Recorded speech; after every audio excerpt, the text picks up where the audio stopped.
അപ്പോൾ എന്നോട് ഈ ചാനൽ തുടങ്ങിയ സമയത്ത്, അതായത് വെരി സ്റ്റാർട്ടിങ്ങിൽ കുറച്ച് പേര് ചോദിച്ചിട്ടുണ്ടായിരുന്നു പോസ്റ്റർ കളേഴ്സ് എന്താണ്, പോസ്റ്റർ കളറിൻ്റെ പെയിൻറ്റിങ്സ് ചെയ്യുമോ, അതിൻ്റെ ട്യൂട്ടോറിയൽസ് ചെയ്യുമോ. അപ്പോൾ ഈ ഫ്രീക്വൻ്റ്ലി ആയിട്ട് കുറേ പേര് ചോദിക്കുന്നുണ്ട് പോസ്റ്റർ കളേഴ്സിൻ്റെ വീഡിയോ ചെയ്യുമോ എന്ന് വെച്ചിട്ട്.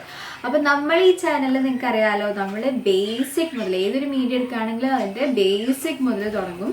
അപ്പം ഇന്ന് ഞാൻ പോസ്റ്റർ കളറിൻ്റെ ബേസിക് മുതൽ തുടങ്ങാൻ പോകുന്നത്. അപ്പോൾ അതിനെ ഒരു കമ്പാരിസൺ വെച്ചിട്ടാണ് ചെയ്യുന്നത്. അതായത് എന്നോട് ചോദിക്കുന്നത് ഇങ്ങനെയാണ്, വാട്ടർ കളറും പോസ്റ്റർ കളറും തമ്മിലുള്ള ഡിഫറൻസ് എന്താണ്, അത് രണ്ടും സെയിം ആണോ, എങ്ങനെയാണ് യൂസ് ചെയ്യുക, അങ്ങനെ കുറേ ക്വസ്റ്റ്യൻസ് ആണ് ചോദിച്ചിട്ടുള്ളത്. അപ്പോൾ ഇന്ന് നമ്മൾ അതിൻ്റെ വെരി ബേസിക് വീഡിയോ ആണ്. അപ്പോൾ നമുക്ക് ഇന്നത്തെ വീഡിയോ കാണാം.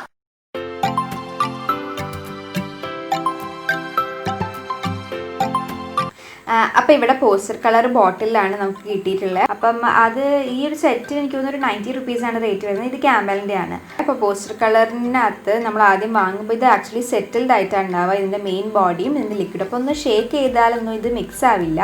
അപ്പം ഇൻസ്റ്റഡ് നിങ്ങൾ ബ്രഷ് വെച്ചിട്ട് ഇതാക്കും വേണ്ട. അപ്പം ഞാനിത് ആദ്യം കാണിച്ചത്, നിങ്ങൾ ഷേക്ക് ചെയ്യാണ്ടാണ് യൂസ് ചെയ്യുന്നുണ്ടെങ്കിൽ അതിനകത്തൊരു ആ ഒരു ലിക്വിഡ് കണ്ടൻറ്റ് മാത്രമാണ് നമുക്ക് കിട്ടുക. അപ്പം അതുകൊണ്ട് വരച്ച് കഴിഞ്ഞാൽ ജസ്റ്റ് ഒരു തിക്ക് കളർ മാത്രമാണ് വരുന്നത്. ആക്ച്വലി ആ ബോഡി വരുന്നില്ല പെയിൻറ്റിൻ്റെ, പോസ്റ്റർ കളറിൻ്റെ, അല്ലെങ്കിൽ അതിൻ്റെ ആ ഒരു പിഗ്മെൻറ്റ്സ് ഉണ്ടല്ലോ അത് നമുക്ക് കിട്ടുന്നില്ല. അപ്പോൾ അത് കിട്ടാൻ വേണ്ടിയിട്ട് കംപ്ലീറ്റ് പെയിൻറ്റിനെ ഒരു ടൂത്ത് പിക്ക് യൂസ് ചെയ്തിട്ട് മിക്സ് ചെയ്തതിന് ശേഷം നിങ്ങൾ യൂസ് ചെയ്യുക. ഇത് വാട്ടർ കളറിനെ വെച്ച് നോക്കുമ്പം ട്യൂബിലുള്ള പെയിൻറ്റുകൾ നമ്മൾ പറയാറുണ്ട്, നോർമലി ട്യൂബിലുള്ള പെയിൻറ്റ് കുറച്ച് തിക്കായിരിക്കും ബോട്ടിലിനെ കാട്ടുന്നത്. ആ സെയിം ഡിഫറൻസ് ഇവിടെ ഉണ്ട്. പോസ്റ്റർ കളേഴ്സ് കുറച്ചും കൂടി പേസ്റ്റ് ഫോമിൽ അല്ലെങ്കിൽ ലിക്വിഡി ഫോമിലേക്കാണ്. ഭയങ്കര വെള്ളം പോലെ അങ്ങനെയല്ല കേട്ടോ, കുറച്ചൊരു പേസ്റ്റ്, നല്ലൊരു സ്മൂത്ത് പേസ്റ്റ് പോലെയാണത്. പക്ഷേ ട്യൂബിലുള്ള കളർ വാട്ടർ കളർ വരുമ്പോൾ കുറച്ചൊരു തിക്കായിട്ടാണല്ലോ വരിക. അതേപോലെ നമ്മൾ ഇതിനകത്ത് വെള്ളം തീരെ കൂട്ടാതെ അപ്ലൈ ചെയ്യുകയാണ്. അപ്പോൾ വാട്ടർ കളർ തീരെ വെള്ളം കൂട്ടാണ്ട് അപ്ലൈ ചെയ്യുമ്പോൾ കുറച്ചൊരു റെസിസ്റ്റൻസ് ഉണ്ട് പേപ്പറിൽ പിടിക്കാൻ വേണ്ടിയിട്ട്. അതേസമയം പോസ്റ്റർ കളർ നല്ല സ്മൂത്തായിട്ട് വരയ്ക്കാൻ പറ്റുന്നുണ്ട് നമുക്ക് തീരെ വെള്ളം മിക്സ് ചെയ്യാണ്ട് ചെയ്യുമ്പോൾ.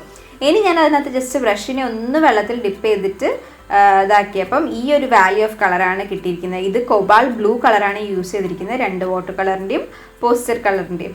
പിന്നെയും ഞാൻ അതേപോലെ ഒരു ഡിപ്പ് എടുത്തിട്ട് അതിൻ്റെ ഒരു അടുത്ത വാല്യൂ ടെസ്റ്റ് ചെയ്തു. അതേപോലെ തന്നെ ഒന്നും കൂടി ഡിപ്പ് ചെയ്തിട്ട് നമുക്ക് ടെസ്റ്റ് ചെയ്യാം. ഇപ്പോൾ ഫസ്റ്റ് അടിച്ചിരിക്കുന്നത് അതിനകത്ത് തീരെ വെള്ളമില്ലാത്ത കോൺസെൻട്രേഷനും, പിന്നത്തേൽ കുറച്ച് വെള്ളം ആഡ് ചെയ്തു, അതിനും കഴിഞ്ഞിട്ട് പിന്നെയും വെള്ളം ആഡ് ചെയ്തു, പിന്നെ ഒന്നും ലാസ്റ്റ് എന്ന് പറയുന്നത് ഒന്നും കൂടി വെള്ളം ആഡ് ചെയ്ത കൺസിസ്റ്റൻസിയാണ് ഞാനിവിടെ കാണിച്ചിട്ടുള്ളത്. അപ്പോൾ ഇതേപോലെ തന്നെ നമുക്ക് വാട്ടർ കളറിലും ചെയ്യാം. കൊബാൾ ബ്ലൂ കളറാണ് യൂസ് ചെയ്തിരിക്കുന്നത്. അപ്പോൾ ഇതിനകത്ത് എന്താ മനസ്സിലാവുന്നതെന്ന് വെച്ച് കഴിഞ്ഞാൽ പോസ്റ്റർ കളർ നമുക്ക് കുറച്ച് മതി. ഇത് ഒപ്പേക്ക് മീഡിയ ആണ്, വാട്ടർ കളർ പോലെയല്ല. വാട്ടർ കളർ ട്രാൻസ്ലൂസൻ്റ് ആണ്. അത് എന്ന് വെച്ചാൽ നമ്മൾ പോസ്റ്റർ കളറിൻ്റെ ഉണ്ടാക്കുന്ന പിഗ്മെൻറ്റ്സ് കുറച്ചും കൂടി ബിഗ്ഗറാണ്, അല്ലെങ്കിൽ അതിൻ്റെ ആ ഗ്രെയിൻസ് എന്ന് പറഞ്ഞാൽ കുറച്ചും കൂടി ബിഗ്ഗർ ആയതിനെക്കൊണ്ട് ഇത് മീഡിയം ഒപ്പേക്കാണ്. അതായത് നമ്മൾ അടിച്ചു കഴിഞ്ഞാൽ ഓൾമോസ്റ്റ് ആക്രിലിക് പോലെ ഫുൾ കവേർഡ് ആയിട്ടാണ് വരുന്നത്. പക്ഷേ നിങ്ങൾ വാട്ടർ കളർ അടിച്ചു കഴിഞ്ഞാൽ കണ്ടില്ലേ, ഓൾമോസ്റ്റ് അടിയിൽ പേപ്പറിൻ്റെ മുകളിലെല്ലാം കാണുന്ന പോലെയാണ് വരുന്നത്. ഇത് ആക്രിലിക് പെയിൻ്റ് ആണോ എന്ന് വെച്ചാൽ ആക്രിലിക് പെയിൻ്റ് അല്ല, ഇത് വേറെ തന്നെ ഒരു പെയിൻ്റ് ആണ്. പക്ഷേ ഒപ്പേക്ക് ആയിട്ടാണ് ഇതിൻ്റെ നേച്ചർ വരുന്നത്. അപ്പോൾ ഒപ്പേക്ക് ആയതിനെ കൊണ്ട് ഇതിനകത്ത് നമ്മൾ കുറച്ച് പെയിൻറ്റ് അല്ലെങ്കിൽ ഇതിൻ്റെ പിഗ്മെൻറ്റ്സ് ഉണ്ടെങ്കിൽ തന്നെ അത്യാവശ്യം ഫിൽഡപ്പ് ആയിട്ടാണ് വരിക. ഓൾമോസ്റ്റ് ലൈക്ക് ആക്രിലിക്, പക്ഷേ ടെക്സ്ചർ വേറെയാണ്. ഇത് കുറച്ചും കൂടി മാറ്റ് ടെക്സ്ചറാണ്, ആക്രിലിക് ഗ്ലോസിയാണ്.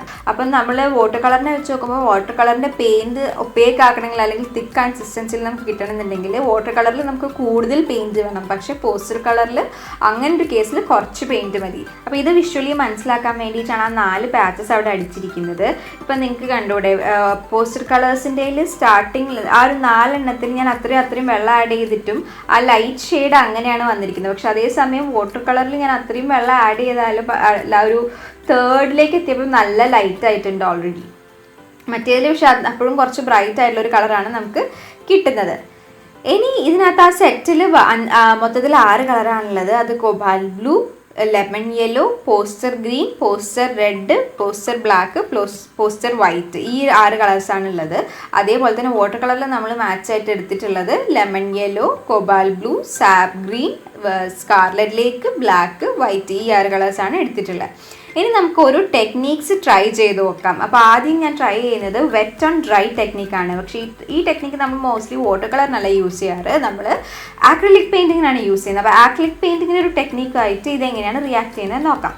ഒന്നുമില്ല, തിക്കായിട്ടാണ്. ഇപ്പം ആക്രിലിക് ടെക്നിക്ക് നിങ്ങൾക്ക് അറിയില്ല, നമ്മൾ തിക്കായിട്ട് കൺസിസ്റ്റൻസി എടുത്തിട്ടാണ് നമ്മൾ അപ്ലൈ ചെയ്യുന്നത്. അതേപോലെ ഞാൻ പോസ്റ്റർ കളറിനെ തിക്കായിട്ട് അപ്ലൈ ചെയ്യുമ്പോൾ നല്ല സ്മൂത്തായിട്ട് നമുക്ക് അപ്ലൈ ചെയ്യാൻ പറ്റും. വാട്ടർ കളറിൽ പക്ഷേ നമ്മൾ തിക്ക് പെയിൻ്റ് എടുത്ത് അടിച്ചു കഴിഞ്ഞാൽ ഒരു ഫ്ലോ കിട്ടാത്ത, ഒരു റെസിസ്റ്റൻസ് ഉള്ളതായി തോന്നും. അത് വാട്ടർ കളറിൻ്റെ ബേസിക് ടെക്നിക്ക് എന്ന് പറയുന്നത്, അല്ലെങ്കിൽ എപ്പോഴും പ്രിഫറബിൾ ആയിട്ടുള്ള അല്ലെങ്കിൽ റെക്കമെൻഡഡ് ആയിട്ട് ടെക്നിക്ക് എന്ന് പറയുന്നത് വെറ്റ് ഓൺ വെറ്റ് ടെക്നിക്കാണ്. പക്ഷേ അതാണ് വാട്ടർ കളറിന് കുറച്ചുകൂടി നന്നായിട്ടുള്ളത്. എൻ്റെ മറ്റ് ട്യൂട്ടോറിയൽസ് കാണാത്തവർ, ഇപ്പോൾ ഈ ടെക്നിക്സ് ഒക്കെ എന്തൊക്കെയാണെന്ന് ഒരു ഐഡിയയും കിട്ടാത്തവർ പഴയ ട്യൂട്ടോറിയൽസും പഴയ വീഡിയോസും പോയി കണ്ടു നോക്കുക. ഇതൊക്കെ ഡീറ്റെയിൽഡ് ആയിട്ട് എക്സ്പ്ലെയിൻ ചെയ്യുന്ന വീഡിയോസ് ഓൾറെഡി അപ്ലോഡ് ചെയ്ത് തന്നിട്ടുണ്ട്. നിങ്ങൾക്ക് കാണാത്തവരുണ്ടെന്നുണ്ടെങ്കിൽ ജസ്റ്റ് അത് പോയി കണ്ടിട്ട് നിങ്ങളെ ബേസിക്സ് ക്ലിയർ ആക്കിയതിന് ശേഷം ഈ വീഡിയോ വന്ന് കാണില്ല എന്ന് തന്നെ ചിലപ്പോൾ നിങ്ങൾക്ക് ഒന്നും മനസ്സിലാവില്ല ഞാൻ ഈ പറയുന്നത് എന്താണെന്ന് കേട്ടോ. ഓക്കെ, അപ്പം ഈ ഒരു ടെക്നിക്ക് കഴിഞ്ഞു. ഇതിൻ്റെ റിസൾട്ട് രണ്ടിനും വലിയ കുഴപ്പമില്ല. പക്ഷേ വാട്ടർ കളറിന് ഇതിനകത്ത് ഇങ്ങനെ ഈ ഒരു വെറ്റ് ഓൺ ഡ്രൈ ചെയ്ത് കഴിഞ്ഞാൽ ഒരുപാട് പെയിൻറ്റിൻ്റെ യൂസേജ് വരും കേട്ടോ. ഇനി നമുക്ക് വെറ്റ് ഓൺ വെറ്റ് ടെക്നിക്ക് നോക്കാം. അത് ബേസിക്കലി വാട്ടർ കളറിൻ്റെ ടെക്നിക്ക് പോസ്റ്റർ കളറിന് എങ്ങനെയാണ് റിയാക്ട് ചെയ്യുന്നത് നോക്കാം. അതിപ്പോൾ പേപ്പറിന് ആദ്യം വെറ്റ് ചെയ്യുക, എന്നിട്ട് പെയിൻറ്റ് അപ്ലൈ ചെയ്ത് കൊടുക്കുക. അപ്പം വെറ്റ് ഓൺ വെറ്റ് ടെക്നിക്കിനും പോസ്റ്റർ കളേഴ്സ് വലിയ കുഴപ്പമില്ലാണ്ടാണ് റിയാക്ട് ചെയ്തത്. പക്ഷേ വാട്ടർ കളർ സ്പ്രെഡ് ചെയ്യുന്നത് പോലെ ഇത് സ്പ്രെഡൊന്നും ആവുന്നില്ല. നമ്മൾ അപ്ലൈ ചെയ്ത് കൊടുത്താൽ ഇത് ഫുൾ സ്ഥലത്ത് ആവുന്നുണ്ട്, അത്രയേ ഉള്ളൂ കേട്ടോ.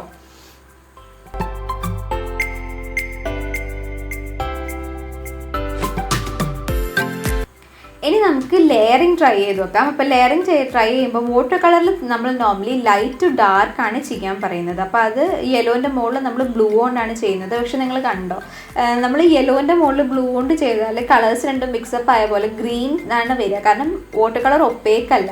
പക്ഷേ ഇൻസ്റ്റെഡ് നമ്മൾ ഇത് പോസ്റ്റർ കളർ നോക്കുകയാണെങ്കിൽ ഞാൻ അതിനകത്ത് കോബാൾട്ട് ബ്ലൂ കൊണ്ട് ചെയ്തപ്പം അത് ഗ്രീൻ ആയിട്ടല്ല വന്നത്, അത് ബ്ലൂ ആയിട്ട് തന്നെയാണ് വന്നത്. അതിന് കുറച്ചും കൂടി ബ്രൈറ്റ്നെസ്സോടെയാണ് അത് വന്നിരിക്കുന്നത്. അപ്പം അതുകൊണ്ടാണ് ഇത് ഒപ്പേക്ക് പെയിൻ്റ് ആണ് എന്ന് പറയുന്നത്. അതായത് നമ്മൾ താഴെ അടിച്ചിരിക്കുന്നത് കാണൂല. ഇൻസ്റ്റെഡ് വാട്ടർ കളർ ട്രാൻസ്ലൂസൻ്റ് ആണ്. നമ്മൾ അതിൻ്റെ മുകളിൽ അടിച്ചിരിക്കുന്നത്, താഴെ ഉള്ളത് മുകളിലൊരു ലെയർ അടിച്ചാലും കാണും. ഓക്കെ, അതുകൊണ്ടാണ് എന്തെങ്കിലും മിസ്റ്റേക്സ് വരുത്തി കഴിഞ്ഞാൽ നമുക്ക് കറക്റ്റ് ചെയ്യാൻ പറ്റില്ല എന്ന് പറയുന്നത്. അപ്പോൾ ഈ ഒരു ക്യാരക്ടറിസ്റ്റിക്സ് പോസ്റ്റർ കളർ ലെയറിങ്ങിനകത്ത് ഒപ്പേക്കായി നിൽക്കുന്ന ക്യാരക്ടറിസ്റ്റിക്സ് ഇസ് ക്ലോസർ ടു എന്താണ് നമ്മളെ ആക്രിലിക് പെയിൻറ്റ്. അപ്പം ഇത് ആക്രിലിക് പെയിൻറ്റിൻ്റെ ബേസിക് ട്യൂട്ടോറിയൽസ് ഉണ്ടെങ്കിൽ നിങ്ങൾക്കറിയാം എന്തൊക്കെയാണ് ആക്രിലിക്കിൻ്റെ ക്യാരക്ടറിസ്റ്റിക്സ് എന്ന്. അപ്പം നിങ്ങൾക്ക് ഇത് മാച്ചപ്പ് ചെയ്യാൻ പറ്റും. ഇനി അടുത്തത് നമ്മൾ നോക്കാൻ പോകുന്നത് ഡ്രൈയിങ് ടൈം. അപ്പം ഞാൻ ജസ്റ്റ് കോബാൾട്ട് ബ്ലൂവിൻ്റെ 2 പാച്ചസ് അടിക്കുകയാണ്. ഞാൻ ആദ്യത്തെ പാച്ച് അടിച്ചത് പോസ്റ്റർ കളറിലാണ്. അപ്പം ഞാൻ ആദ്യത്തെ ഈ വാട്ടർ കളറിൻ്റെ അടിച്ച് തീരുന്നതിൻ്റെ മുന്നേ ഓൾറെഡി പോസ്റ്റർ കളർ ഡ്രൈ ആയിട്ടുണ്ടായിരുന്നു. അപ്പോൾ ക്വിക്ക് ഡ്രൈയിങ് ആണ് poster colours compared to water colour. അപ്പോൾ വാട്ടർ കളറിനെക്കാട്ടും കുറച്ചും കൂടി വേഗത്തിൽ നമ്മളെ പോസ്റ്റർ കളേഴ്സ് ഡ്രൈ ആവും. ഓൾമോസ്റ്റ് ലൈക്ക് നമ്മളെ ആക്രിലിക് പെയിൻറ്റ്. നിങ്ങളോട് കുറേ പേര് കംപ്ലയിൻറ്റ് ചെയ്യുന്നുണ്ടായിരുന്നു ആക്രിലിക് പെയിൻറ്റ് വേഗം ഡ്രൈ ആയി പോകുന്നു, എന്താ ചെയ്യാന്നൊക്കെ ചോദിച്ചിട്ട്. അപ്പോൾ അതേപോലെ തന്നെയാണ് നമ്മളെ പോസ്റ്റർ കളേഴ്സും. ഇനി നമ്മൾ ആക്രിലിക് ചെയ്യുന്ന പോലെ നമുക്ക് ഡാർക്ക് ടു ലൈറ്റ് ചെയ്ത് നോക്കാം. അതായത് ഇപ്പോൾ ഡാർക്ക് ബ്ലൂ ബേസ് അല്ലേ കൊടുത്തിരിക്കുന്നത്, അതിൻ്റെ മുകളിൽ യെല്ലോനെ കൊണ്ട് ചെയ്താൽ എങ്ങനെ ഉണ്ടാവും നോക്കാം. അപ്പം നമ്മൾ പോസ്റ്റർ കളേഴ്സിൽ യെല്ലോനെ കൊണ്ട് ചെയ്തപ്പോൾ ആ യെല്ലോ എടുത്ത് നിൽക്കുന്നുണ്ട്. കാരണം ഒപ്പേക്ക് പെയിൻ്റ് ആണ്, അപ്പോൾ അടിയിലുള്ളത് കാണില്ല. ഇൻസ്റ്റെഡ് നമ്മൾ മുകളിൽ കൊടുത്തതാണ് കാണുക. പക്ഷേ വാട്ടർ കളറിൽ അങ്ങനെയല്ല, ട്രാൻസ്ലൂസൻ്റ് അതിനെ കൊണ്ട് ബ്ലൂവും കൂടി വന്നിട്ട് കുറച്ച് ഡള്ളായിട്ടാണ് ആ ഡീറ്റെയിലിംഗ് വരിക. അതുകൊണ്ടാണ് ഇങ്ങനത്തെ കേസസിലൊക്കെ ഞാൻ എന്ത് പറഞ്ഞിരുന്നത് നിങ്ങൾക്ക്, നമ്മൾ ലൈറ്റ് ടു ഡാർക്ക് ആണ് വാട്ടർ കളറിൽ ചെയ്യേണ്ടത്. ഓക്കെ, അപ്പോൾ ഈ 2 ഡിഫറൻസ് നിങ്ങൾക്ക് മനസ്സിലായില്ലേ. ഇനി അടുത്തത് നമ്മൾ നോക്കാൻ പോകുന്നത് റീവെറ്റ് ചെയ്യാൻ പറ്റുമോ എന്നുള്ളതാണ്. അപ്പോൾ വാട്ടർ കളറിൻ്റെ മുകളിൽ നമ്മൾ ഡ്രൈ ആയതിനു ശേഷം വെള്ളമാക്കിയാലും അത് ഇളകി വരും. അതേപോലെ തന്നെയാണ് നമ്മൾ പോസ്റ്റർ കളർ അതിൻ്റെ മുകളിൽ വെള്ളമാക്കിയാൽ ഇളകി വരും. പക്ഷേ നമ്മൾ ആക്രിലിക് കളറിൻ്റെ മുകളിൽ ഡ്രൈ ആയതിനു ശേഷം വെള്ളമാക്കി കഴിഞ്ഞാൽ അത് ഇളകി വരില്ല. ഡ്രൈ ആയി കഴിഞ്ഞ് കഴിഞ്ഞാൽ പിന്നെ ആക്രിലിക് പെയിൻറ്റ് നമുക്ക് ഒന്നും ചെയ്യാൻ പറ്റില്ല.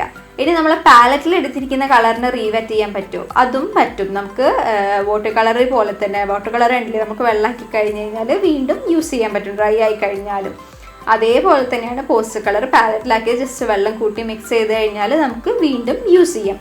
പക്ഷേ നമ്മളെ ആക്രിലിക് കളേഴ്സ് നമ്മൾ പാലറ്റിൽ യൂസ് ചെയ്തിട്ട് ഡ്രൈ ആയി കഴിഞ്ഞ് കഴിഞ്ഞാൽ വെള്ളമാക്കിയാലും നമുക്ക് റീയൂസ് ചെയ്യാൻ കഴിയില്ല.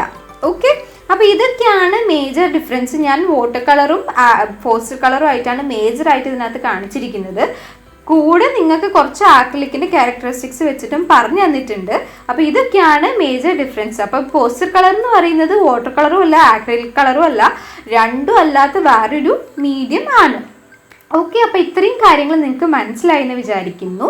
ഇനി ഞാൻ വേറൊരു വീഡിയോയിൽ ഇതിൻ്റെ ബേസിക് ട്യൂട്ടോറിയൽസ് ഒരു പെയിൻറ്റിംഗ് ഒക്കെ ആയിട്ട് വരാം. അത് ഇപ്പോൾ വേഗം തന്നെ വരാം കേട്ടോ.